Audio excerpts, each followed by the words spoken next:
Hello dear traders, you are watching ИнстаФорекс TV channel with me, Katerina Stikhina. Crude prices edged higher right after Janet Yellen's speech at Jackson Hole, where she said that the case for a rate hike was strengthening. At the first sight, an oil rise seemed weird, but traders responded to the comments of the Federal Reserve Chairperson cautiously. Yellen stated that the regulator is considering a rate increase. She also added the Fed may resort to broadening the range of asset purchases. The Fed is set for gradual tightening. On Friday, the news about Yemen missiles hitting Saudi oil facilities boosted crude prices. However, today, oil quotes are under pressure. Earlier, Saudi Arabia's energy minister said that he does not believe any significant intervention in the oil market is necessary. Later next month, OPEC will hold a meeting in Algeria to discuss possible production curbs.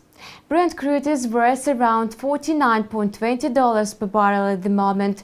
The price sank by almost 1% on the back of the Saudi energy minister's comments and rise in oil production in Iraq.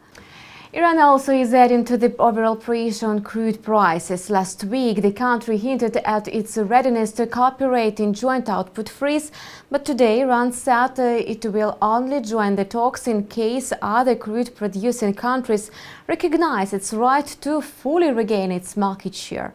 Analysts got even more skeptical that the Algeria meeting would result in an agreement. The failed talks would trigger another slump in crude prices. On Friday, Baker Hughes provided its report on the oil recount in the United States. The released data showed that the number of oil rigs operating in the United States stood flat at 406 units last week. The reading encouraged investors as it could indicate a slowdown in the U.S. oil production. WTI crude corrected from highs above $48.20 per barrel to trade at $46.90 today. Analysts are pessimistic about crude price prospects and do not expect any increases. The strong US dollar surging against its major counterparts also places oil prices under extra pressure. You were watching InstаФорекс TV channel with me, Katerina Stikhina. Stay tuned with us. See you.